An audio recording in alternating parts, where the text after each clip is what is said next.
Hi, welcome to the physics side. This is Neha Dashora.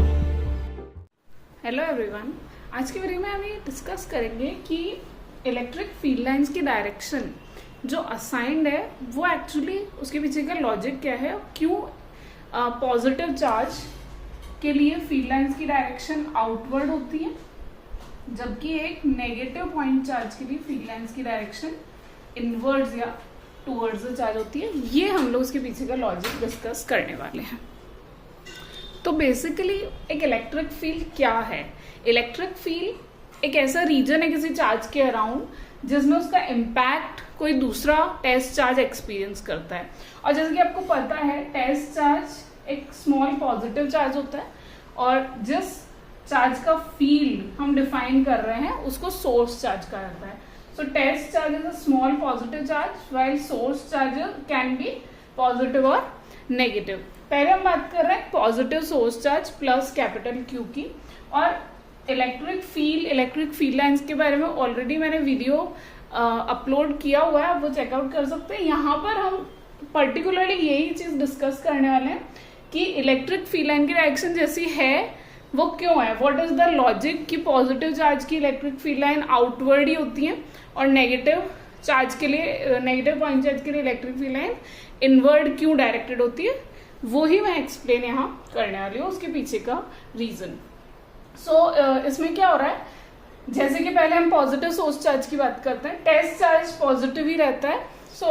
क्या होगा इस स्थिति में, ये पॉजिटिव सोर्स चार्ज इस पॉजिटिव टेस्ट चार्ज पर हमेशा एक रिपल्सिव फोर्स लगाएगा। ठीक है, तो the direction of force will be repulsive, so away from charge. ठीक है, इस वजह से इसके फोर्स की डायरेक्शन इस तरह से होगी कि ये प्लस क्यू को अपने से दूर धकेलेगा। ठीक है, और इसी कारण से जैसे कि हमें फॉर्मूला पता है, ई होता है vector F by Q. Okay, force acting पर यूनिट टेस्ट चार्ज को ही इलेक्ट्रिक फील्ड कहता है। तो ऑब्वियसली फोर्स की डायरेक्शन अगर अवे फ्रॉम प्लस क्यू होगी तो उसका जो करस्पॉन्डिंग इलेक्ट्रिक फील्ड होगा सोर्स चार्ज का, उसकी direction same as direction of force होती है।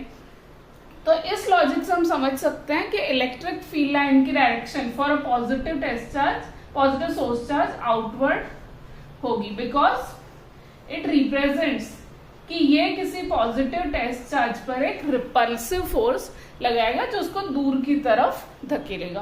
This is the reason. अब आते हैं नेगेटिव सोर्स चार्ज। अब अगर हमारा सोर्स चार्ज पॉजिटिव की बजाय नेगेटिव है तो इस पॉजिटिव टेस्ट चार्ज को ये अट्रैक्ट करेगा। अट्रैक्ट मीन्स इसके ऊपर ये अट्रैक्टिव फोर्स लगाएगा, अपनी तरफ पुल करेगा। और ऑब्वियसली फोर्स की जो डायरेक्शन है वही इसके इलेक्ट्रिक फील्ड की भी डायरेक्शन होनी चाहिए। And by that logic negative source charge का electric field lines directed towards the charge होंगी। इस तरह से हम क्लियरली समझ सकते हैं by the use of simple formula, simple relation between electric field and electric force या इलेक्ट्रोस्टैटिक फोर्स, कि एक पॉजिटिव सोर्स चार्ज का इलेक्ट्रिक फील्ड आउटवर्ड और नेगेटिव सोर्स चार्ज का इलेक्ट्रिक फील्ड रेडियली इनवर्ड क्यों होता है। रेडियल होने का भी एक रीजन है, ये तो इनवर्ड या आउटवर्ड का मैंने रीजन बताया आपको। Radial means along the radius of a sphere. ठीक है, अगर आप इन सारे पॉइंट्स को जोड़ दें जिन पे सेम वैल्यू इलेक्ट्रिक फील्ड की तो एक स्फीयर बनेगा इन ऑल डायरेक्शंस। अगर आप ज्वाइन करें तो इसका भी मैं आपको समझाती हूँ लॉजिक, रेडियल क्यों होता है। देखिए, ये तो हमने डायरेक्शन बताने के लिए यूज किया। अब हमारे पास इलेक्ट्रिक फील्ड का एक और फॉर्मूला होता है। एक सिंगल पॉइंट चार्ज का इलेक्ट्रिक फील्ड का फॉर्मूला होता है 1/4πε0 Q/r², जो मैंने यहाँ लिख दिया है। ठीक है, और ये मैग्नीट्यूड की बात है, डायरेक्शन होगा तो आर कैप हो जाएगा। वो आर कैप यही बताता है कि इलेक्ट्रिक फील्ड रेडियल है। R cap means along the radius of a sphere, और रेडियल भी कह सकते हैं। ठीक है, या यहाँ पर आर कैप का मतलब ये भी हो सकता है along the line joining the charge to the point.